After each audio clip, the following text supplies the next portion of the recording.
Hello everyone, this is Eric Redjet 505. So today we're going to review this boat. This is a pro boat. This is the UL-19 30-inch RC speedboat. This is supposed to go about 50 miles an hour. Let's look inside, see what's going on. Let's start this video. Okay, first thing first, when you look at it, look really pretty. Actually, the blue with those fins on the back look actually a little bit like the Blue Angels aircraft, F-18. If you actually know those airplanes, it's actually really cool. When you look all around it, the paint and everything is really cool. You have over here this aluminum propeller, and of course you have the rudder going into the water. Those are, by the way, the metal, they're not plastic. You have here the stabilizer fin, very sharp, so be careful on that. The nose of this look like a Formula 1 car. It's actually really cool. Top view a little bit, we show you some cool stuff. Those here, those are the kind of the screws that you have to open. It's kind of like a mushroom style screws, and they are closed with very high pressure, because what it does, there is here on the back behind a seal. It's a water seal to make it completely waterproof. So it's literally pressure the top fairing into the bottom, so water will not get inside. Let's open it. I'm gonna put the camera aside real quick so I can actually get closer. I think this is a decent view. Yeah, okay. So I already opened those earlier because it's a little bit harder to open. So when you lift it up, you can flip it right away and see that this is made really nice. This is fiberglass. This boat is fiberglass. It's not plastic, and this fiberglass piece is very heavy, and it's made really nice, and it's actually painted beautifully. Let's put it gently here so it's not gonna scratch. Now, when you look inside of the boats to see what's going on, the cabin over here is really roomy. You have the place to put like your batteries here left and right. You have to run this on 6S.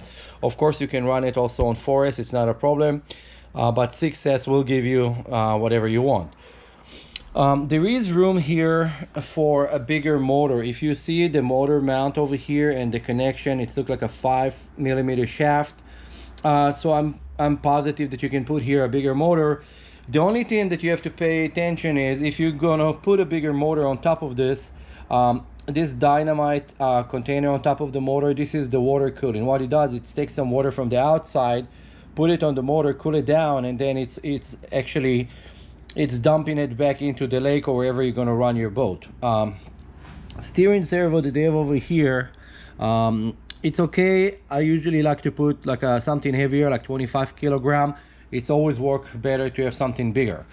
Now, regarding the ESC, the ESC is hiding right there.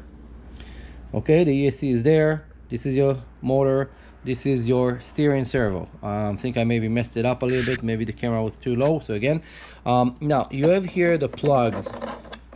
Those are the plugs actually for your battery. Now, it's something that I never happy with, but I always write and they never listen. Whenever they do the batteries on this, they always use a thinner wire than what should be on it. So it's very important actually to make sure that the battery that you're going to put on it will have the same size wires. I know it's have no sense to a lot of people, but what it does initially, if you have a thicker wires on your battery to produce more power, this thing actually will melt and will desolder. I talked to one of my friends over the phone right now, and he said, oh yeah, I read some information about it, and those getting desoldered. I don't think it's a big problem. We can fix it when it's happened. And of course, they're hiding over here your on-off switch. The on-off switch is right there inside, where those floats inside over here. So you have to make sure that you know that it's there. Now, this is what I was talking about earlier. This is the seal. This is the water seal, and it's going kind of all around. And they did really nice CNC work here on those tabs. So when you put the top, the screw will guide itself in. Now, I do see that like here on the motor, they put this this magnet to prevent interference. So there's a couple magnets inside here, and it's isolated to prevent any interference. And let's see what else. Of course, the receiver here, it's a very simple receiver for Arma, the same one, actually the same remote that you get in usually on the Arma cars. There's no really difference if you go on the water or you're going on the road. Actually, I think on the water it's a cleaner way of getting the broadcast, but some people say that 2.4 don't work as well on the water.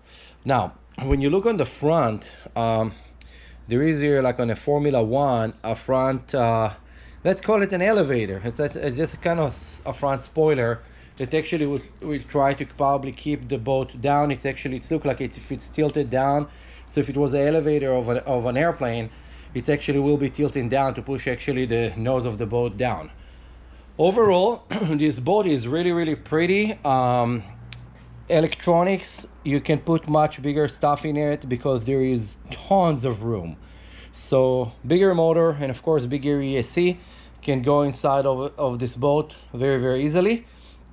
We'll see how long this motor will last. Now, couple things that are very important with boat, and whoever get in the boat need to check. First of all, over here, always check that this set screw close inside of the push rod. Okay, check that the mechanism is actually set up the right way and this is not loose and not gonna go away.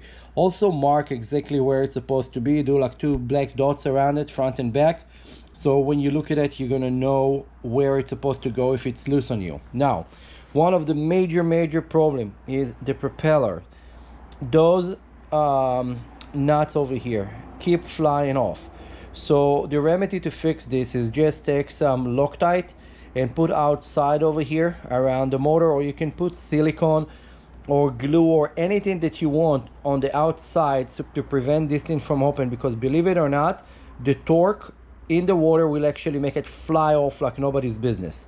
The propeller itself is actually have kind of a groove here, a castle groove, so when you hook up to the shaft, so it's nothing will happen. But the problem is when you go fast and you stop, this thing wants to keep turning, and when you go reverse and you stop, it's just, this is when it's actually releases itself out. Overall, the tail of it is metal. It's really nice actually.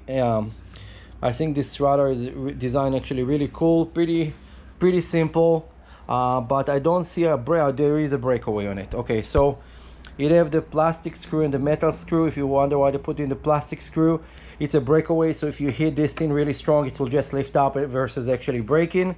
And of course you can adjust the height of your motor. Let's move this. You can adjust the height of the motor over here. It's not the motor, it's actually the propeller.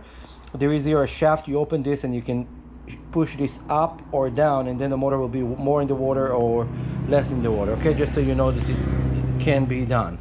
Now those rudders over here, they glued, but then they actually seal them up here with the tape. Make sure that this tape stay there, do not remove it. It's supposed to make it more and more waterproof for you.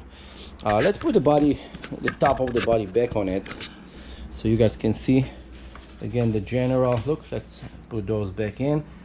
Those actually really short. I don't know why they make it so short. I wish they make it a little bit longer. And then the fiberglass inside. I highly recommend to actually cover this with tape all around the yellow and spray black paint on top of this, because fiberglass is horrible for your fingers. When you touch it, you're gonna start hitching on your fingers like crazy. I'm surprised it actually did not do that. You know, swipe your hand on it and you're gonna have itches for days. So, and the only way to clean it is kind of like with acetone or rubbing alcohol, so be careful. Let's close this thing back. So when you put it back, make sure everything go back into place, and you just have to put some pressure and close the screws, and then when you have your battery in, you're just good to go. So don't forget, like, subscribe and share. This is like a really quick video about it. We're gonna take it to the lake and see how it's gonna perform, and then we'll see what upgrade we're gonna do on it. This boat actually going to one of my friends, and we're gonna do a couple of cool videos. He's one of those guys that always add cool stuff to his toys, so we'll see what we're gonna do with this one.